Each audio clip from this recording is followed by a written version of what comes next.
Hello and welcome to this 8th part of the series on worship. In this episode, I want to look at submission and submissiveness. Now, submission is the action of accepting or yielding to the will or authority of another person. Submission doesn't mean blindly obeying everything you're told. It can be perfectly reasonable to question or confirm. But at the end of the day, we do need to be submissive. Firstly, to God, James 4, 6 and 7. But he gives more grace. Therefore, he says, God resists the proud, but gives grace to the humble. Therefore, submit to God. Resist the devil and he will flee. So you can't get much more plain speaking than that. Quite simply, submit to God. Now, servanthood is a position that requires submissiveness. Philippians 2:7 tells us that Jesus made himself of no reputation, taking the form of a bondservant. Now, a bondservant was a person who chose to be in the position of a slave to someone else. It is a lower position than what we understand a servant to be. And Jesus chose that place for himself. Absolute submission to God was a hallmark of Jesus' life. And we are all called to be servants. Mark 9:35.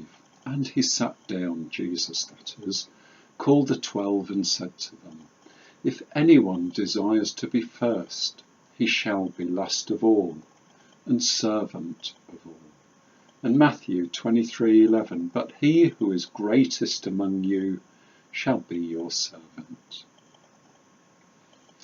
Now, it's also important to know who is in charge in your church.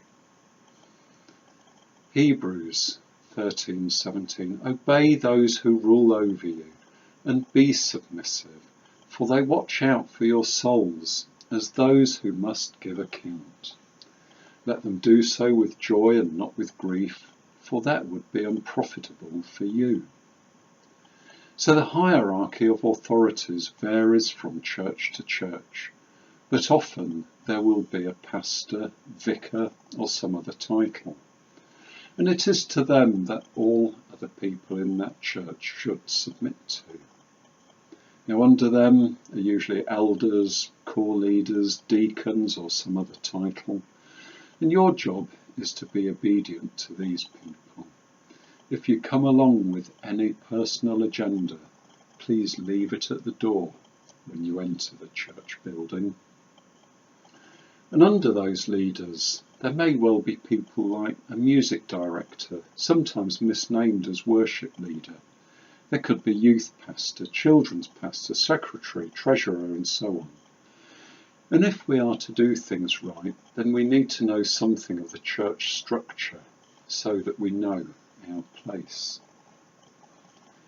Now, buried away in the New Testament is this little gem in Ephesians 5:21, submitting to one another in the fear of God. Now, this verse must not be taken on its own, but rather taken along with other verses about submission. It talks about having an attitude of respect for each other, of not lording it over others, even of putting others first where appropriate, not being proud and not being arrogant.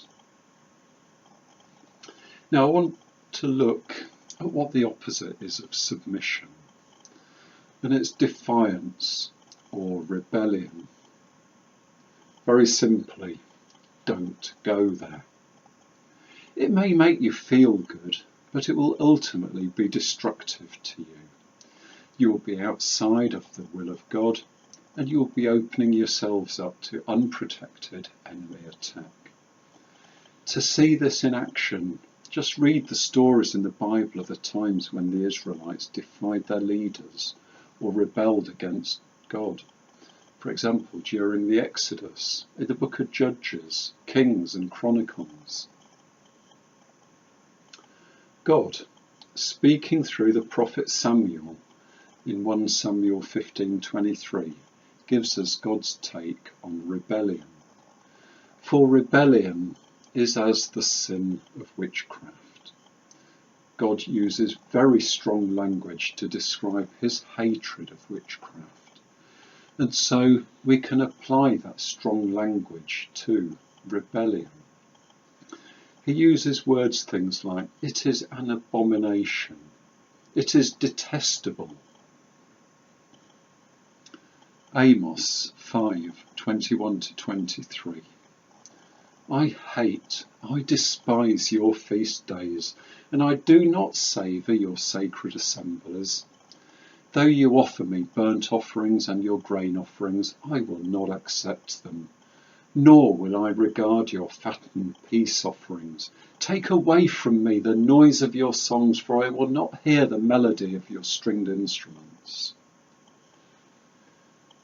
Now the prophet Amos here was addressing a highly corrupt system in place in Israel when there was persistent rebellion against God.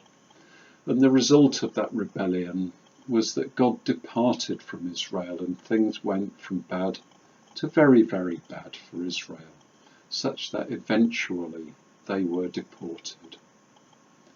So just make sure that you do not go into rebellion or defiance.